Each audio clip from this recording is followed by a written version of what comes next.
La palabra de Dios dice en capítulo 4, versículos 1 al 10.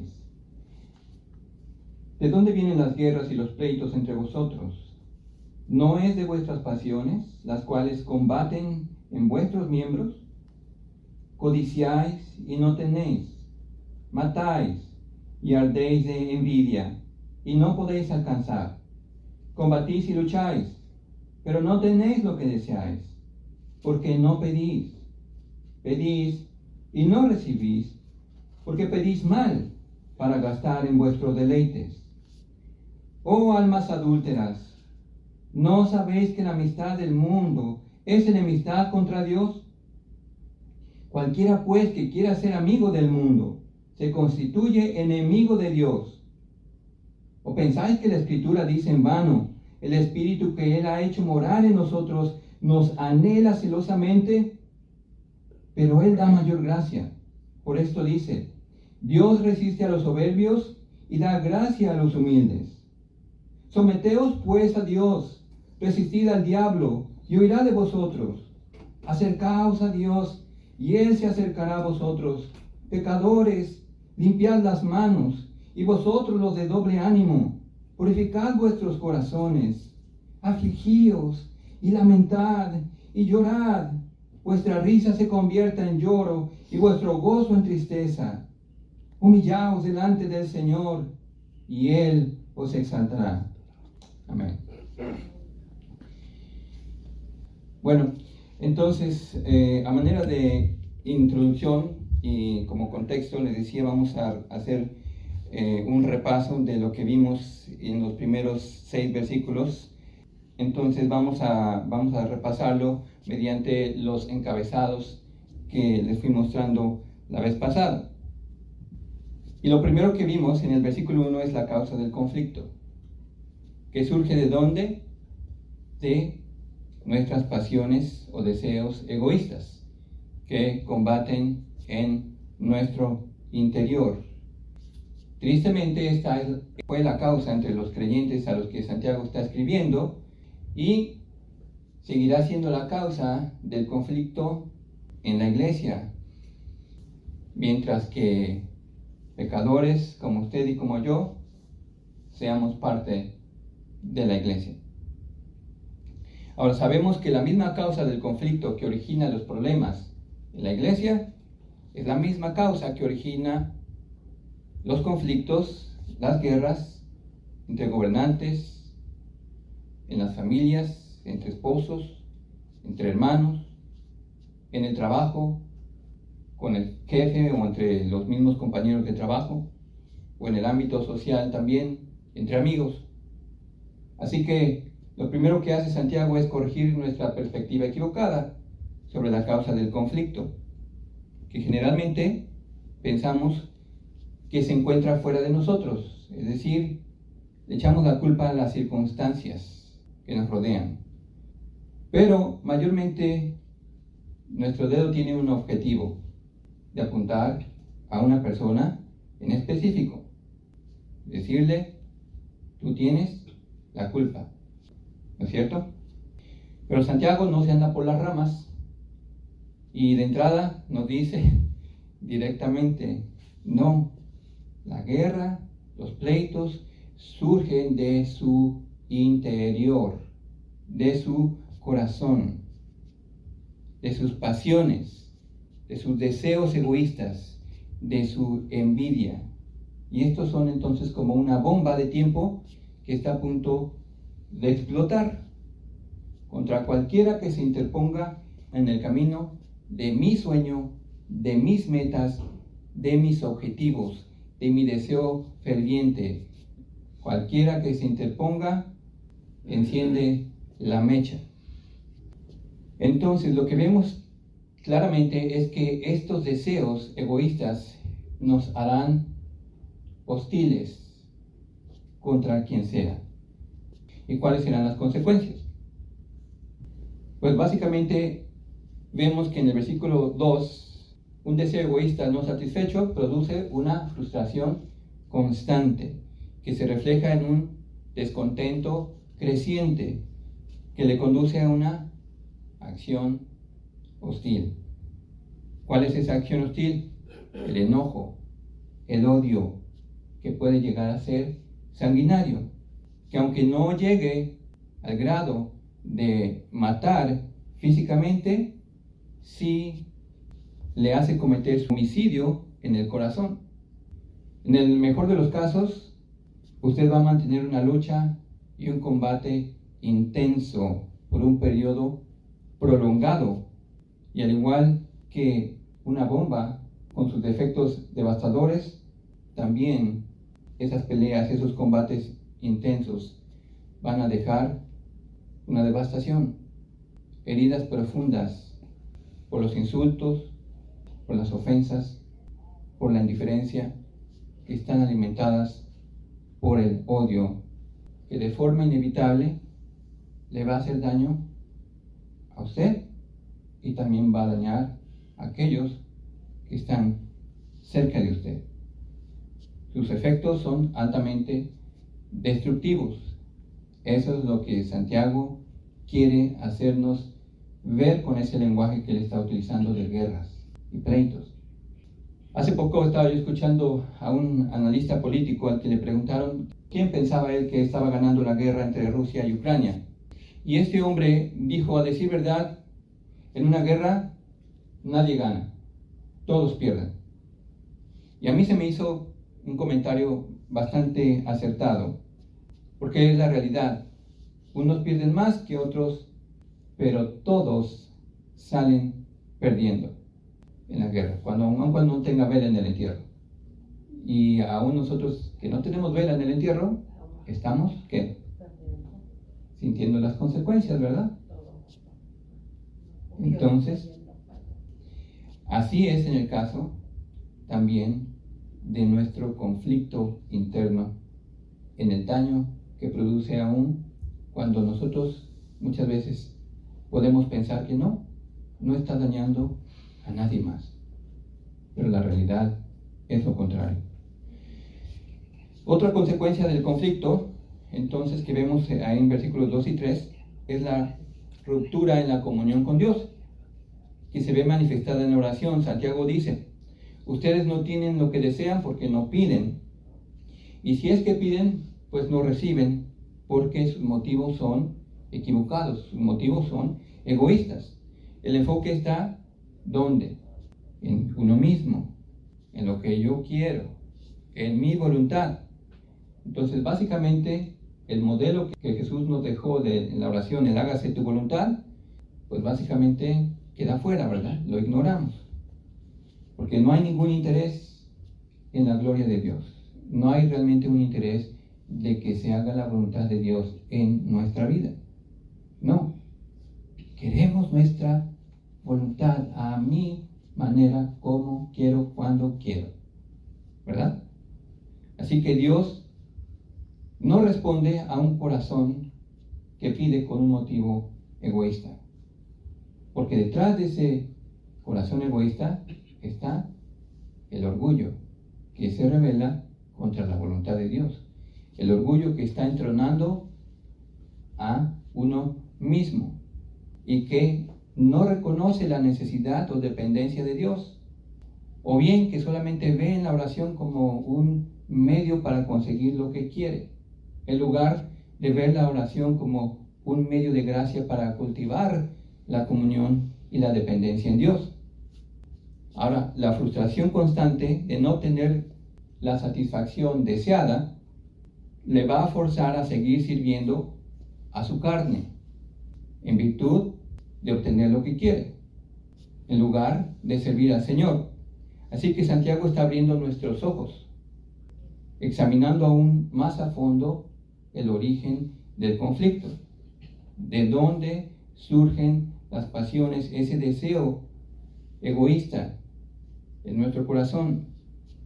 Y Santiago entonces pone el dedo en la llaga. Y les mostraba la vez pasada la gráfica. Nos muestra primero que el problema entonces tiene un origen espiritual, que está en un corazón con un afecto dividido. Y la vez pasada entonces le mostraba esta esta gráfica, como si fuera nuestra radiografía. Creo que está bastante clara, ¿verdad? Y la verdad nos incomoda. Entonces, tan pronto él ve la radiografía, la exclamación de Santiago que vemos en el versículo 4, ¿cuál es? Como almas adúlteras. Oh, almas adúlteras. Su reprensión es fuerte, de la que ninguno de sus lectores escapó, ni tampoco nosotros. Somos culpables del adulterio espiritual, debiendo expresar una completa devoción a Dios. Más bien tenemos un afecto dividido, un corazón desleal. Queremos ir tras los placeres que el mundo ofrece, al mismo tiempo que pretendemos servir a Dios. Entonces vamos tras esos deleites terrenales. Y este es un gran pecado, que estemos despreciando las cosas espirituales, las cosas eternas, las estamos tratando con desprecio. Jesús dijo en Mateo 6:24, si quiere buscar Mateo 6:24. Nadie puede servir a dos amos, pues odiará a uno y amará a otro, será leal a uno y despreciará al otro. No se puede servir a Dios y al dinero. Otras versiones dicen a Dios y a las riquezas. Así que, pero la idea aquí es entonces la imposibilidad de algo que quisiéramos que fuera posible. Por un lado, abrazar al mundo, y por el otro también abrazar las cosas de Dios. Pero Jesús aquí es claro. ¿Por qué? Porque eso va a crear una deslealtad con uno, con el otro. Nuestro corazón se va a inclinar más hacia un lado o hacia el otro. Ahora entonces, el cuarto encabezado, la base y la esperanza para la cura del conflicto se encuentra en ¿qué? En el carácter de Dios que vamos a ver o que vimos en los versículos 5 y 6. En el versículo 5 nos presenta a Dios como el esposo celoso. Ahora déjeme decirle nada más aquí como un paréntesis. Hay varias interpretaciones en este versículo que ahorita por tiempo y para no perderlos no voy a profundizar, pero si usted llegara a tener duda sobre esa interpretación del versículo 5, puede acercarse a mí después y lo podemos comentar. Pero en este caso yo lo he tomado de esta manera. Dios es presentado aquí como el esposo celoso, y eso lo podemos ver en Éxodo 34:14 o en Isaías 54:5. Es Dios quien ha redimido a su pueblo a gran costo con su sangre preciosa de su Hijo, que mediante el Espíritu que ha hecho morar en nosotros anhela celosamente la comunión y una plena devoción de su novia, de su corazón y el mío, que aunque hemos sido hallados culpables, Él está extendiendo su gracia todavía a nosotros. Lo vemos en el versículo 6. ¿A quién es quien extiende el Señor su gracia? ¿Al soberbio? ¿Al orgulloso? ¿Que no reconoce su culpa, su pecado, que se cree autosuficiente, que se revela ante la voluntad de Dios? No. A este que Dios lo resiste. Pero Él da mayor gracia a los humildes. Esta es la gracia de la reconciliación, hermanos. Esta es una gracia que nunca se agota. Y le voy a leer un comentario de un comentarista llamado Motier, que dice: Él nunca vacila en cuanto a nuestras necesidades, siempre tiene más gracia a mano para nosotros. Nunca es menos que suficiente, siempre tiene más y más para dar. Sus recursos nunca se agotan, su paciencia nunca se agota, su iniciativa nunca cesa, su generosidad no conoce límites. Él da más gracia. Ahora recuerde que Santiago está hablando ¿a quién? A los creyentes. Y para un creyente verdadero, esta es una realidad. ¿Lo cree? Entonces, hermanos, aquí no vamos a encontrar mayor aliento y consuelo que este.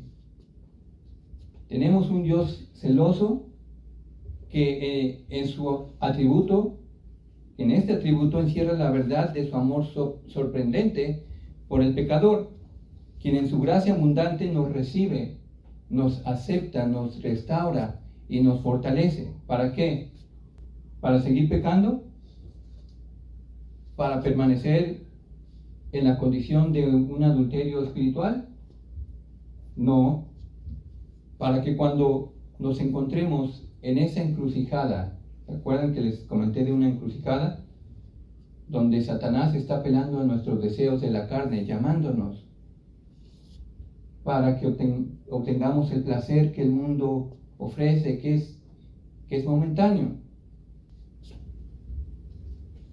Pero entonces, al darnos su gracia, nos está dando el poder para seguir nosotros de frente en el camino a la fidelidad a Dios, que es el que trae verdadera satisfacción y gozo permanente. Ahora, Santiago a partir del versículo 7 y 10 apunta hacia el camino de la cura del conflicto. Y este es el camino de la humildad, es el camino de una gracia mayor, es el camino de la fidelidad a Dios. Así que ahora Santiago, una vez que nos ha mostrado la suficiencia del carácter de Dios, de su Espíritu y el poder de su gracia, ahora apunta a nuestra responsabilidad. A nuestra responsabilidad. Mire, si usted en esa encrucijada escoge satisfacer su deseo, que finalmente le llevará al conflicto y a la destrucción, ¿quién es el culpable? ¿Quién es el responsable? ¿Dios? No. Usted mismo. Yo mismo. Pero también, si vamos a seguir de frente, Dios nos hace responsables. Aunque ahí la gloria no es para nosotros, sino para Dios. ¿Por qué? Porque la fortaleza no es de nosotros. No es que, ay, caray, Chuy es bien fuerte de voluntad, de mira, no se deja vencer por el pecado. Bravo, Chuy. No. Ahí lo que hacemos es reconocer que Dios es quien nos ha dado su gracia. ¿Por qué? Porque nos hemos humillado ante Él. Entonces es nuestra responsabilidad andar por ese camino de la fidelidad a Dios que nos va a llevar a la cura del conflicto. ¿Y cómo entonces podré vencer sobre esos deseos que son tan intensos y que batallan en su interior y que causan el conflicto con los demás y que le ponen enemistad con Dios? Pues comienza con reconocer su pecado y su necesidad de Dios. En otras palabras, comienza con la humildad. Y si observa, Santiago está haciendo como una especie de sándwich. Ahí entre los versículos 6 y 10. La tapa de arriba, en el versículo 6, comienza con la gracia que Dios da a los humildes. Y recuerde, esta gracia es suficiente, es abundante para darle las fuerzas que necesita. Y la tapa de abajo, en el versículo 10, termina también con este mandamiento: humíllense en la presencia del Señor.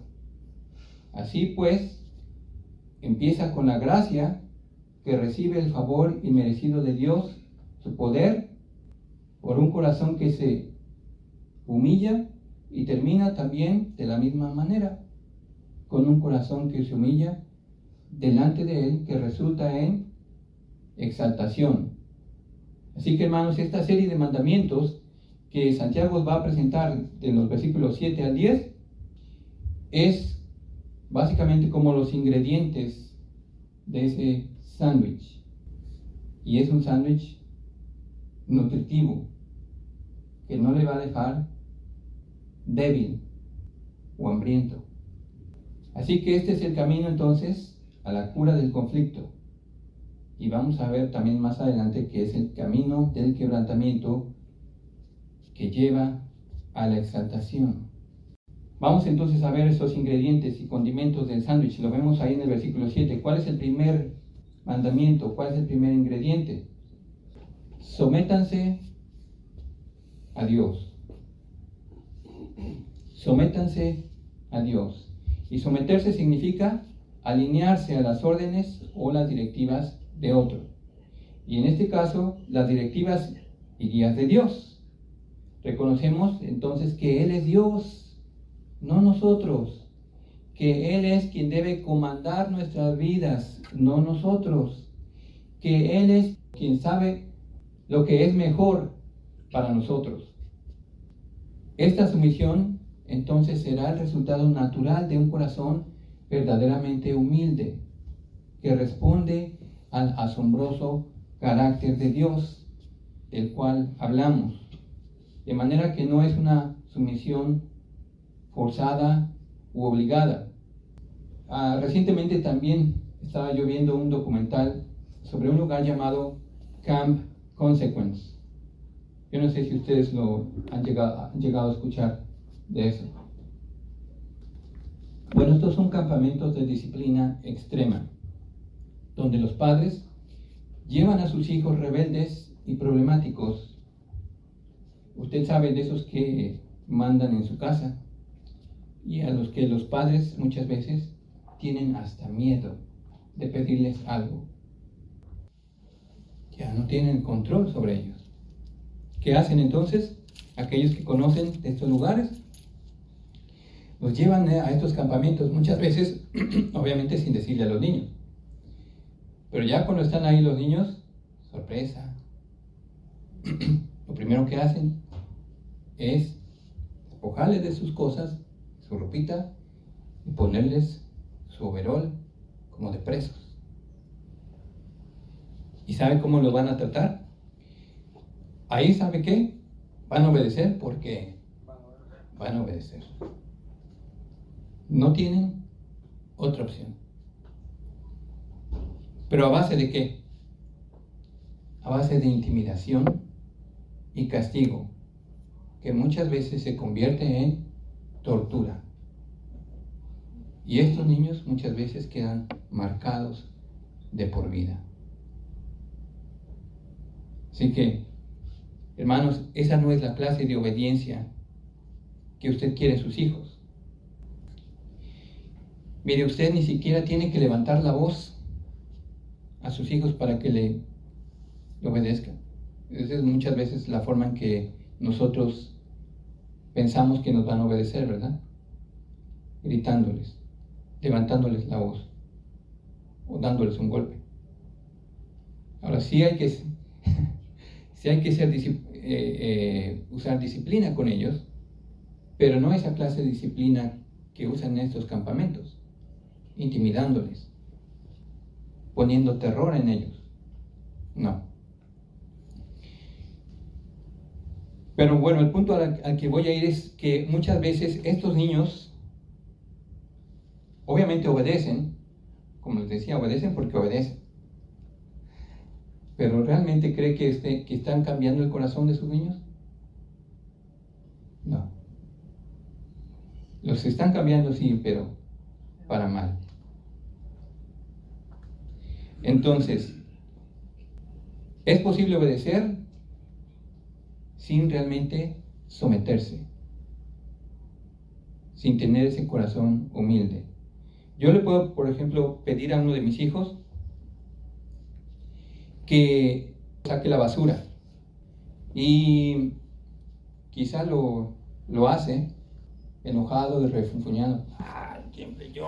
¿Qué? Y ahí va peleando. Hasta quizá estaba jugando y aventó el juguete y lo hace. Lo hace.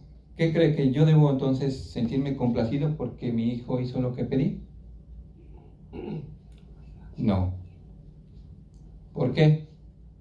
Porque su corazón está mostrando rebeldía, aun cuando hizo lo que yo le pedí. Falta de humildad. Entonces, La sumisión a Dios es el resultado de un corazón verdaderamente humilde, en el cual Dios se deleita en dar su gracia abundante. Y la pregunta es entonces, si usted se está sometiendo a Dios, se está sujetando gustosamente a sus mandamientos, a su guía. Porque muchas veces pensamos que, bueno, la sumisión a Dios, ¿qué es? Pues a lo mejor en una oración, digo, Señor, tú eres mi Rey, tú eres mi Señor, te doy mi vida. Pero cuando en la práctica se trata de amar sacrificialmente a mi esposa, o las esposas a sus esposos, ahí entonces ya empieza a reflejar que no hay entonces una verdadera sumisión a Dios, porque no estamos sujetándonos a los mandamientos de Dios, a las directivas de Dios. Ahora entonces, al someternos a Dios, eso nos pone en enemistad con el mundo y opuestos a Satanás. Y eso lo que va a hacer es llevarnos a la línea frontal de batalla, por así decirlo, que nos hace objetivo de ataques más directos de Satanás. Así que nada más le digo esto para que usted esté atento. No piense que diga, bueno, yo estoy tratando de sujetarme a Dios, pero ahora tengo una lucha más fuerte. Mejor estaba como estaba, no, yo no estaba batallando tanto. No, es un engaño. Es simplemente el resultado de que entonces usted va a ser más atacado por Satanás, porque está yendo en oposición contra él, y eso obviamente no le gusta. Pero hermanos, entonces el hecho de que tenemos un enemigo real en Satanás y que posiblemente vamos a tener un enfrentamiento más directo o ataques más continuos, no es razón para que nosotros nos desanimemos o para que empecemos a temblar. Así que el segundo mandamiento que vemos es precisamente resistir al diablo. Lo vemos ahí en versículo 7. ¿Qué significa esto? Es presentar una oposición activa a la presión y a la tentación de Satanás, de la invitación que nos hace de ceder a nuestros deseos egoístas, y de esa manera nos sometamos precisamente a él. Pero eso nos va a llevar de nuevo a la causa del conflicto, a ir alimentando esos deseos egoístas en nuestra vida que revelan orgullo y deslealtad a Dios. Ahora, hermanos, no podemos sacar este versículo fuera de su contexto, como si sacáramos un jitomate del sándwich pensando que si nos comemos el jitomate, con eso vamos a estar bien. No. Recuerde que este es tan solo uno de los ingredientes. Así que no podemos justificar el uso de este versículo para hablar de una guerra espiritual en la que vamos reprendiendo a Satanás y vamos reprendiendo a los demonios, decretando liberación o lo que sea, pensando que con ciertas palabras o con cierto tono de voz vamos a resistir del diablo.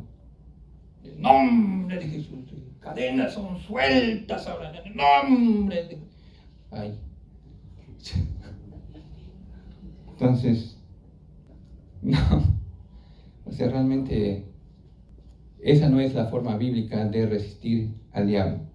Y Santiago no está enseñando para nada, ni cerca, algo así. Santiago nos está enseñando claramente que la forma de resistir al diablo es ¿cómo? Tenemos que ver el contexto, mediante la sumisión a Dios. Es el versículo anterior. Necesitamos someternos a Dios. ¿Y cómo? ¿Qué es lo que sigue? Acercándonos a Dios, cultivando la intimidad con Dios, confesando nuestros pecados a Dios, purificando nuestros corazones. Así es entonces como vamos a resistir al diablo. Así que, hermanos, tenga cuidado de no ser engañado por uno de estos hombres que tuercen las Escrituras. Y ahora, hermanos, cuando presentamos una oposición activa y sostenida al diablo, tal y como el Señor nos manda por medio de Santiago, el resultado ¿cuál va a ser? Satanás huirá de nosotros.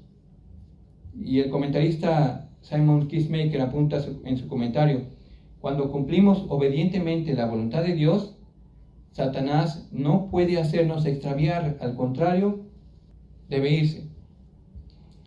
Ahora entonces vamos al tercer mandamiento. Lo vemos ahí en el versículo 8. ¿Cuál es? Acérquense a Dios. Recuerde, por favor, que Santiago está hablando a creyentes, en quienes Dios soberanamente ha tomado la iniciativa de regenerar sus corazones. Ahora, por su gracia, nosotros tenemos la responsabilidad de intencionalmente, diligentemente cultivar la intimidad y comunión con Dios. Y el resultado es alentador. ¿Cuál es el resultado? Dios se acercará a nosotros. Ahora entonces, eso no significa que nosotros debemos ir y tratar de arreglar nuestra vida por nuestra cuenta para sentir que hemos ganado el derecho de que Dios ahora puede acercarse a nosotros. No. Lo único que necesitamos para acercarnos a Dios es que vimos un corazón humilde. Un corazón humilde que reconoce su pecado y que reconoce su necesidad de Dios, que está dispuesto a someterse, a seguir la directiva de Dios, a seguir sus mandamientos. Está bajo la autoridad de Dios. Esto es posible ¿cómo? Por la gracia de Dios, que Él extiende ¿a quién? Al humilde. Entonces la pregunta es ahora, ¿cómo es que vamos a acercarnos a Dios? ¿Cómo es que vamos a cultivar la intimidad con Dios? De nuevo, esto no se hace por un acto de magia.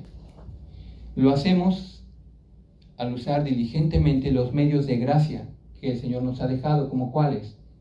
Como la oración, el estudio de la palabra, la adoración, la comunión con otros creyentes, donde tenemos una contabilidad espiritual, donde somos alentados unos a otros, donde somos exhortados unos a otros. Y en esto, hermanos, debemos poner todo el empeño que nos sea posible. Y hermanos, si no somos diligentes en cultivar la intimidad con Dios, comenzando en la privacidad de nuestro hogar, entonces va a ser difícil que empecemos a cultivar la intimidad con Dios en lo público. Más bien será hasta tedioso, ¿no? Hasta aburrido.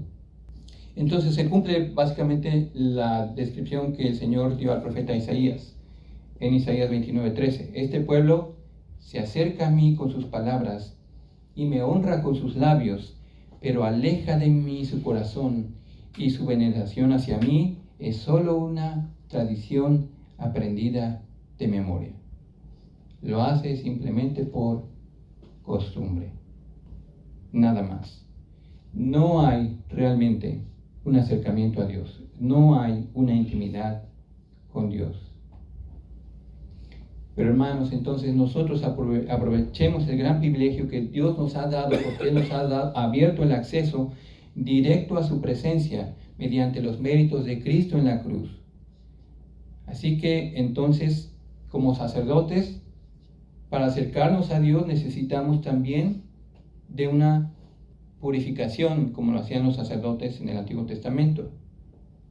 Ellos practicaban una limpieza ceremonial antes de acercarse a Dios. Y entonces Santiago nos da en la segunda parte del versículo 8 el siguiente mandamiento: limpien sus manos.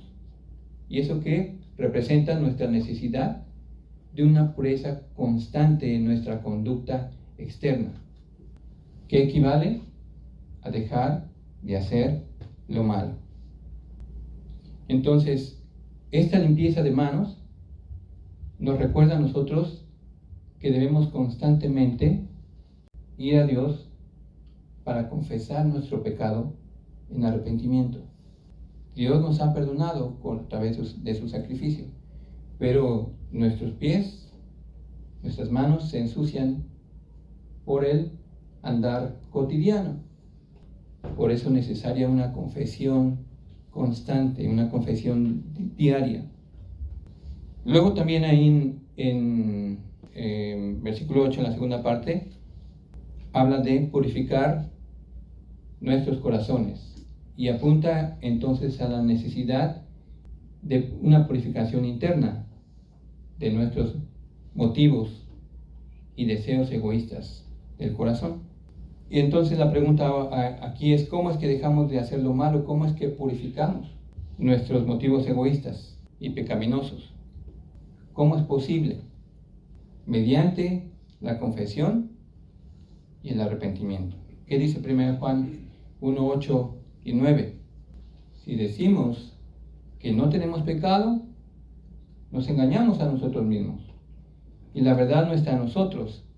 Si confesamos nuestros pecados, Él es fiel y justo para perdonar nuestros pecados y limpiarnos de toda maldad. En otras palabras, la exhortación de Santiago es al arrepentimiento y la santidad. Y mire, entre más profundicemos en nuestra intimidad con Dios, mejor vamos a conocerle y más asombrados vamos a estar del carácter de nuestro Dios. Y a la vez también vamos a tener una conciencia mayor de nuestra pecaminosidad que nos llevará a tener un corazón arrepentido, que nos prepara de una forma natural, no forzada, a obedecer esta serie de mandamientos que vemos en el versículo 9. Aflíjanse, lamentense, lloren, que su risa se convierta en lloro y su gozo en tristeza. ¿Qué piensan? Wow, gracias por el ánimo, ¿no? Hermanos, aquí el asunto no es que Santiago esté en contra de la risa o del gozo del creyente, pero la risa y el gozo en nosotros no es apropiado cuando viene del goce o de los placeres mundanos, que nos ha puesto en enemistad con Dios. No hay pecado que deba causarnos risa, ¿o sí? Pero la realidad es que muchas veces nos reímos con el pecado. Pero Santiago está diciendo: aflíjanse, lamentense, lloren. Esa es la respuesta correcta por el estado miserable al que nos ha llevado nuestro pecado, y a verle esos defectos devastadores que ha tenido, no solamente en nosotros, pero en muchos que han sido dañados por el conflicto causado en nuestro interior, por esa condición de infidelidad espiritual. El quebrantamiento es una respuesta inevitable y correcta del arrepentimiento. Que el Señor realmente produzca ese quebrantamiento en su corazón. Porque, hermanos, no hay otro camino para la exaltación. Dice en Salmo 34, 18: cercano está Señor a los quebrantados de corazón y salva a los abatidos de espíritu. Finalmente vamos a ver el último mandamiento ahí en versículo 10. Humíllense en la presencia del Señor. Ante Dios no hay otro camino correcto que no sea la humildad. El humillarse ante nuestro Creador, ante nuestro Salvador, ante nuestro Rey y Señor. Dice en el Salmo 149, 4: el Señor se complace en su pueblo y bendice a los humildes con su salvación. El resultado de nuestra humillación ante Dios trae un resultado glorioso. Dios mismo será quien le exaltará. Él le honrará. En otras palabras, Dios le pondrá en una posición de privilegio y honor delante de Él por su asombrosa gracia. ¿Qué camino va a escoger usted? ¿El camino del orgullo, de la autosuficiencia, de los placeres mundanos, que le pondrán en conflicto con los demás y en enemistad con Dios? ¿O va usted entonces a escoger el camino a la solución al conflicto? que es el camino de una gracia mayor, la ruta del quebrantamiento, que es el camino a la exaltación. Que Dios en su misericordia nos ayude a escoger el camino correcto. Amén. Amén. Vamos a orar. Padre Celestial, pedimos ahora que tú, Señor, nos perdones y que tú, en tu maravillosa gracia, en tu abundante gracia, Señor, nos lleves por este camino a solucionar, Señor, el conflicto en nuestro corazón, esos deseos egoístas que tienen su origen, Señor, en una infidelidad espiritual hacia ti. Perdónanos, Señor, y ayúdanos porque nuestro corazón muchas veces orgulloso no se somete a tu voluntad, no sigue tus directivas, tus mandamientos. Y si lo hacemos, Señor, muchas veces lo hacemos como ese niño que obedece, pero lo hace de malas. No lo hacemos realmente con gusto. Lo que refleja es que no hay realmente una humildad verdadera. Pero pedimos, Señor, que tú cultives esa humildad verdadera en nuestro corazón, que nos permita someternos verdaderamente a ti y que nos permita entonces cultivar la intimidad contigo, presentándonos ante ti, sabiendo, Señor, que tú estás cercano, que tú no estás lejos, que tú no nos das la espalda, que precisamente nos estás dando una gracia mayor para perdonarnos.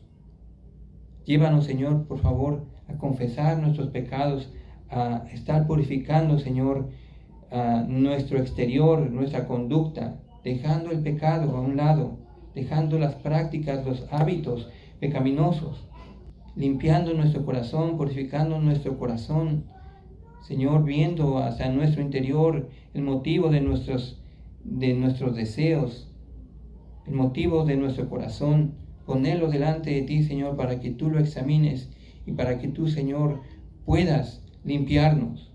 Límpianos, Señor, y ayúdanos para que entonces, Señor, podamos ser quebrantados verdaderamente, que al ver la condición tan deplorable de nuestro corazón, que al ver los efectos de nuestro pecado y el daño que ha causado y que puede causar a los otros, podamos, Señor,